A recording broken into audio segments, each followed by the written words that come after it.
يا ربي صل على المختار طه البشير واغفر لنا كل زله وامحنا في النظير يا ربي صل على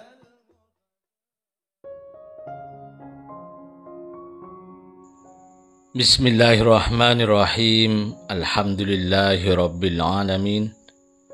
Allahumma shalli wa sallim ala sayyidina Muhammadin wa ala ali sayyidina Muhammadin miftahi babi rahmatillah adada ma fi ilmillah salatan wa salaman daimaini bidawami mulkillah.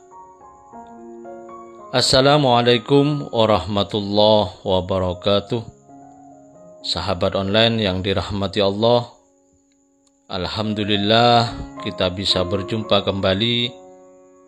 Mudah-mudahan kita senantiasa diberikan kesehatan, umur panjang fi taatillah, juga senantiasa mendapatkan taufik dan hidayah dari Allah Subhanahu wa taala.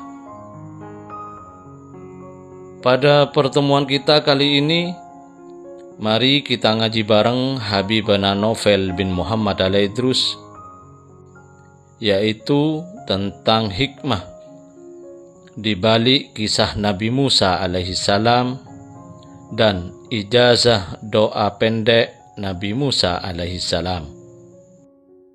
Kita ingat Nabi Musa alaihissalam.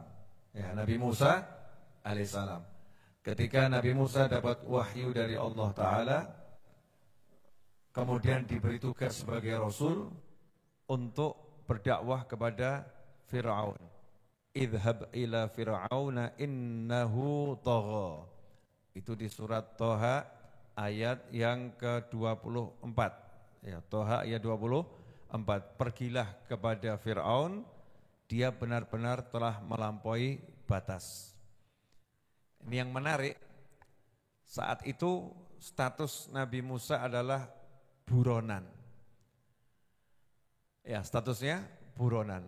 Nabi Musa itu kan melarikan diri karena tidak bersalah tapi dituduh ya sebagai pembunuh. Ketika beliau pas melerai orang bertikai, salah satunya kemudian bukan ditempeleng ya, pas Nabi Musa itu tangannya sampai di pipi, pas malaikat Israel tugas menjemput nyawa. Itu beda sama orang yang wafat atau mati karena pukulan. Artinya pukulannya tidak mematikan, bahkan tidak melukai, bahkan tidak menyakitkan. Namanya juga lagi melerai, kesenggol begitu. Tapi karena yang ditolong ini ditulung mentung ya, bukan orang yang baik, Bani Israel yang gak baik. Jadi jangan kaget sama yang terjadi di sono saat ini ya. Kalau orang-orang Israel itu Zionis menyakiti saudara-saudara kita di Palestina, ya baik yang di Palestina itu yang Muslim maupun yang non-Muslim, dihajar sedemikian rupa oleh Israel yang ada itu ya. Itu karena memang wataknya itu diantaranya begitu, ditulung mentung. Setelah ditolong oleh Nabi Musa, keesokan harinya atau beberapa hari setelah itu, justru dia yang melaporkan Nabi Musa. Itu yang kemarin ya yang kemarin pelakunya sampai ada orang mati, ya itu tuh Musa itu. Maka Nabi Musa paham kalah kekuatan. Ya kalah kekuatan. Kalau diam, nah itu justru salah. Ya diam justru salah. Orang enggak salah disalahkan, terus dia diam. Di situ Nabi Musa harus menyelamatkan dirinya karena hukumannya hukuman mati. Oh enggak salah kok mau dihukum mati, melarikan diri. Itu namanya menyelamatkan diri. Ya, bukan atas suatu kesalahan yang diperbuat. 8 tahun berguru pada Nabi Syu'aib alaihissalam, setelah itu kembali ke Mesir. Ini menarik. Buronan balik ke Fir'aun bawa istri. Saya mau nanya, pemberani atau enggak pemberani ini? Pemberani. Berarti Nabi Musa sudah mengukur saat itu dirinya sudah punya kekuatan. Makanya di tengah jalan dipilih sama Allah Ta'ala, singkat cerita jadi Rasul, kemudian ditegaskan, idhab ila Fir'aun. Pergilah kamu temui Fir'aun, innahu tagha. Sendiri, gak punya teman, diperintah mendatangi penguasa yang zalim. Ya, penguasa yang nyata-nyata zalim. Bayi laki-laki dibunuh, itu cuma salah satu bentuk kezaliman. Setelah kezaliman ini bertumpuk-tumpuk, Allah katakan innahu tagha. Dia sudah betul-betul melampaui batas. Diapakan nih orang yang melampaui batas? Apakah Allah perintahkan pada Nabi Musa, hajar Fir'aun? Ya ini Fir'aun kan sudah melampaui batas, sudah lama ya, sudah lama. Cukup bukti untuk melakukan perlawanan kepada Fir'aun. Tapi apakah Allah perintahkan Nabi Musa, kumpulkan pasukan, hajar Fir'aun? Apakah seperti itu? Tidak. Opsi yang pertama kali yang Allah berikan kepada Nabi Musa alaihissalam adalah ajak bicara, dakwahi, sampaikan ini kebaikan kepada Fir'aun yang udah jelas zalimnya luar biasa, masih diberi peluang untuk jadi orang baik. Itulah Allah Maha Pengasih lagi Maha Penyayang. Dan itulah prinsip yang harus dimiliki setiap manusia ketika bermuamalah kepada manusia yang lain. Jangan jadi Tuhan, orang mungkin. Tidak mungkin dia bisa berubah, tidak mungkin dia jadi orang baik. Sehingga opsi dakwahi hilang. Nah, naudzubillah min dzalik. Harus didakwahi. Idhab ila Fir'auna innahu tagha.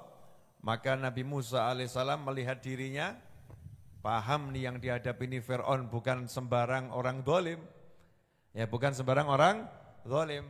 Maka minta sama Allah Ta'ala. Qala rabbi syrah li sadri. Ya Allah tolong jadikan dadaku lapang. Jadi yang dibutuhkan itu dalam dakwah apa? Dada yang lapang, siap menghadapi ya hal-hal yang tidak enak. Kalau kita sore hari ini oleh Allah Ta'ala dikasih yang enak. Angin itu biasanya datang dari sana, sepoi-sepoi. Ini angin datang dari sana. Saya juga lihat tadi, kipas angin mana yang nyala gitu. Ternyata tidak ada kipas yang nyala. Kipas langit yang nyala. Ya kipasnya langit. Kita mau ngecilin caranya gimana? Kalau kipas angin tinggal matikan atau kecilkan. Lah kok kipas langit cara ngecilkannya gimana? Ya minta sama Allah Ta'ala. Allahumma tolong kipas angin langitnya dikecilkan untuk yang ngaji. Biar tetap besar buat yang lain. Ya minta. Udu'uni astajib lakum. Minta aja udah dapat pahala. Ya dapat pahala. Qala rabbi syrah li sadri. Ya Allah jadikan dadaku lapang. Jadi yang dibutuhkan buat seorang da'i adalah punya dada yang lapang. Nah kalau da'i dadanya sempit, ngeri. Disentil sedikit, balasnya nonjok. Dikritik sedikit, balasnya caci, maki. Na'udzubillah min dzalik. Karena dadanya sempit. Maka Nabi Musa paham yang dihadapi ini Fir'aun. Kenapa paham? Dari bayi kumpul, tinggal sekamar, tidur seranjang. Nabi Musa dengan Fir'aun. Makanya paham betul betapa bengisnya Fir'aun. Di situ Nabi Musa pun doa, Rabbi syrah li sadri, wa yassir li amri. Dan jadikan urusan saya ini mudah ya Allah. Kita kalau dapat tugas yang berat jangan kemudian, wah Fir'aun, gak mungkin, aku ijen. Wah berat, Fir'aun ini urusannya, saya sendiri. Jangan. Kalau dari Allah Ta'ala kita disuruh membawa kebaikan ya angkat tangan. Rabbi shrahli sadri. Terus ngomong, wa yassirli amri. Ya Allah, beri kemudahan ya. Jadikan mudah ya Allah. Nah kemudian alat dakwah itu lisan. Sementara lisannya Nabi Musa itu ada sedikit hal yang terjadi ketika waktu bayi. Disuruh milih permen atau api. Fir'aun ngomong, ini kalau sampai milihnya permen, ya sudah ini bayi laki-laki yang saya cari ini. Memang dia sudah paham dia bedakan mana bahaya, mana barang enak. Kalau milihnya dia api, memang berarti dia nggak paham apa-apa. Nah, Nabi Musa ya paham, api gak enak, permen enak, misal begitu ya. Maka Nabi Musa mau milih yang enak sama malaikat Jibril alaihissalam diarahkan untuk ambil bara api. Sehingga lidahnya sedikit mengalami kekurangan ya dalam menggunakan fungsinya sebagai lidah. Disitulah Nabi Musa kemudian melanjutkan doanya. Wahlul 'uqdatam min lisani yafqahu qauli. Jadikan kekakuan yang di lidahku ini jadi lepas, enggak kaku kalau ngomong, sehingga kaumku bisa memahami, bisa mengerti apa yang kuucapkan. Yafqahu qauli. Nah, dai itu kalau ngomong tujuan utamanya berhasil. Nah, untuk berhasil yang diajak ngomong harus paham. Karena itu yafqahu qauli itu penting. Nah, saya ngomong 2 jam kalau antum enggak paham kan ya buang-buang energi. Loh, yang penting dapat pahala, penting dapat ganjaran, bukan itu. Enggak usah bahas pahala, urusan yang ngajar itu biar yang diajari paham. Yafqahu qauli, agar mereka bisa mengerti perkataanku, memahami perkataanku. Disitulah Nabi Musa kemudian minta tambahan personil. Bukan tambah terus pamer. Rasulnya cuma aku, beda level. Enggak begitu. Karena sadar dirinya ada kekurangan dan ini yang mau dilakukan hal besar, maka Nabi Musa pun berdoa. Waj'alni waziram min ahli Haruna akhi. Ya Allah, jadikanlah untukku seorang pembantu dari keluargaku, yaitu saudaraku sendiri yang bernama Harun. Usdud bihi azri, teguhkanlah kekuatanku dengan adanya dia. Ini wa asyrikhu fi amri, dan jadikan dia teman dalam urusanku. Kai nusabbihaka katsiran wa nadhkuraka katsiran innaka kunta bina basira. Qala qad utita su'laka ya Musa. Ini nanti dilihat sendiri terjemahannya ya di surat Toha ayat 26 sampai seterusnya tadi itu. Di situ Nabi Musa minta, ya Allah beri saya pembantu untuk dakwah ini. Siapa pembantunya? Keluarganya dulu. Waziran min ahli. Memang begitu kebiasaannya para anbiya wal mursalin. Yang minta tuh nomor 1 yang dipikirkan ya keluarga. Dan kita diajarkan begitu, mikirkan keluarga, baru orang lain. Sedekah ya keluarga, baru orang lain. Keluarga dulu. Dakwahi juga keluarga, baru orang lain. Wa'mur ahlaka bis-shalah, perintahkan keluargamu sholat, baru orang lain. Jadi keluarga dulu. Nah, kalau sama keluarga kan enak. Kalau mau marah juga marah sama keluarga sendiri. Lebih dekat, udah paham. Waziran min ahli. Agar nanti urusan saya ini bisa kamu perteguh dengan saudara saya, sehingga tujuannya semakin banyak yang bertasbih kepadamu. Nah, di akhirnya itu Allah mengatakan qala qad utita su'laka ya Musa. Wahai Musa, permohonanmu, permintaanmu sudah diberi. Pertanyaan saya itu yang doa Nabi Musa ya. Nabi Musa. Yang dapat siapa? Dapat derajat Nabi selain Nabi Musa. Nabi Harun. Jadi Nabi Harun itu jadi Nabi dan Rasul, ya, jadi Nabi dan Rasul lantaran langsung dipilih Allah atau karena proposalnya Nabi Musa. Kalau bahasa sekarang bebasnya proposal. Ada yang mengajukan, tolong ini dijadikan Rasul juga. Kan begitu ya. Nah itu loh beruntungnya kalau kita punya teman orang baik. Maka cari teman wali. Siapa tahu pas ada pelantikan wali, walinya ngajukan kamu jadi proposal. Tolong saya dibantu sama ini. Makanya kita disuruh duduk khidmah ngabdi sama orang-orang soleh. Siapa tahu pas beliau-beliau itu dapat sesuatu, beliau juga ngomong, ya Allah yang ini juga ya. Ya Allah yang ini juga. Padahal Nabi Harun lagi nggak tahu apa itu.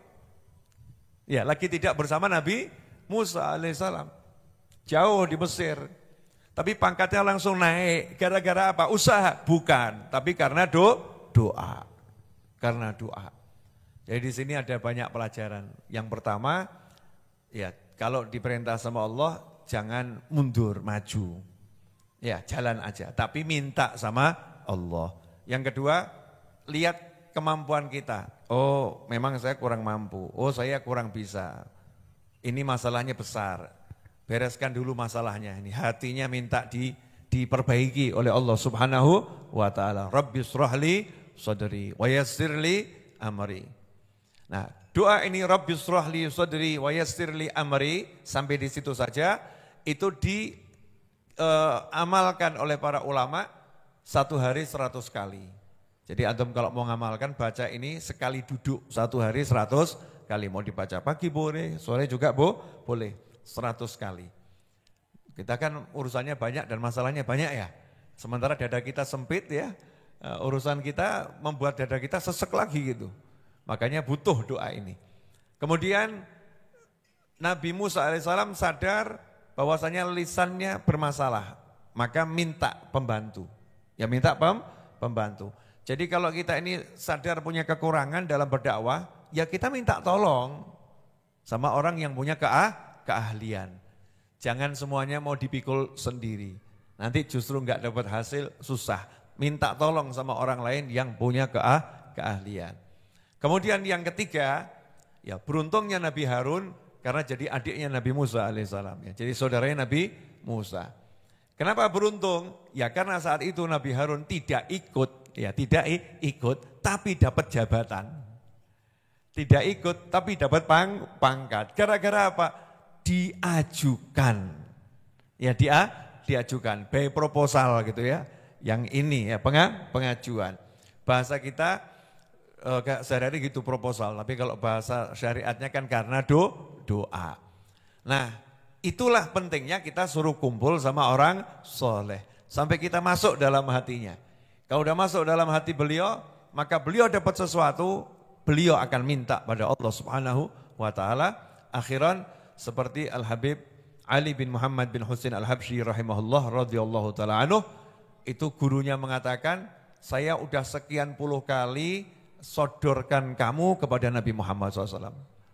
Jadi setiap kali gurunya itu bermimpi bertemu Rasulullah SAW, dalam mimpinya pun ingat, ya Rasulullah saya punya murid namanya Ali, tolong ini angkat jadi kekasihmu. Itu disodorkan puluhan kali. Oh, enak kita kalau punya guru semacam itu, atau punya sahabat semacam itu, punya teman semacam itu ya. Dan orang soleh itu sifatnya demikian. Yang di dekatnya itu diperjuangkan. Yang di dekatnya diperjuangkan. Mudah-mudahan berkah dan manfaat. Kurang lebih mohon maaf. Alhamdulillah kita telah menyimak penjelasan dari beliau.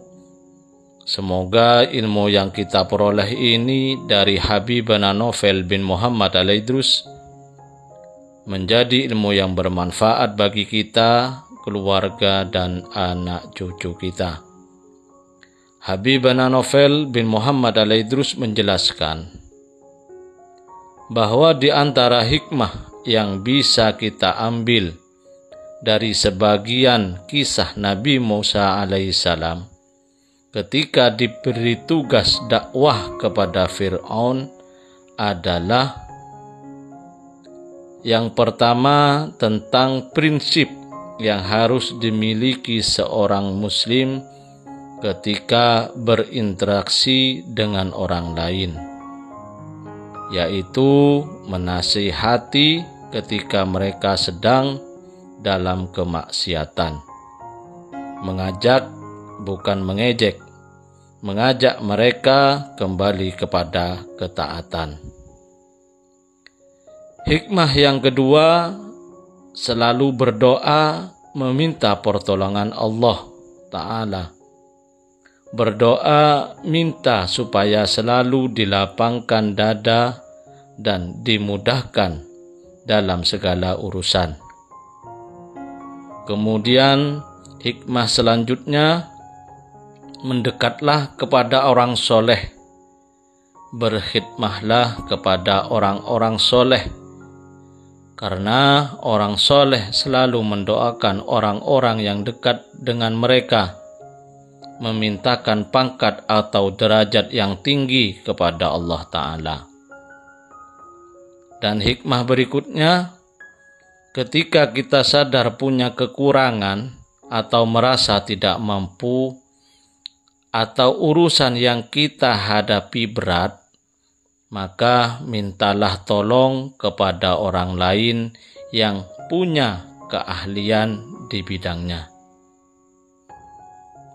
Habibana Novel bin Muhammad Al-Idrus mengatakan bahwa doa Nabi Musa alaihissalam ini, Rabbi syrahli sadri wa yassirli amri, doa ini diamalkan oleh para ulama dan dibaca setiap hari 100 kali dengan sekali duduk. Jika ingin mengamalkan, maka amalkanlah dan baca 100 kali setiap hari dengan 1 kali duduk. Dengan artian tidak boleh dicicil dalam membacanya. Insya Allah urusan kita segera dimudahkan oleh Allah dan dada kita tetap dilapangkan oleh Allah Ta'ala meskipun banyak masalah yang kita hadapi. Semoga kita bisa memahami dan senantiasa mengamalkan dari apa yang telah beliau sampaikan, dan semoga hidup kita berkah, dipenuhi ketenangan dan kebahagiaan. Amin ya rabbal alamin. Wallahu a'lam bishawab. Semoga barokah dan manfaat. Assalamualaikum warahmatullahi wabarakatuh.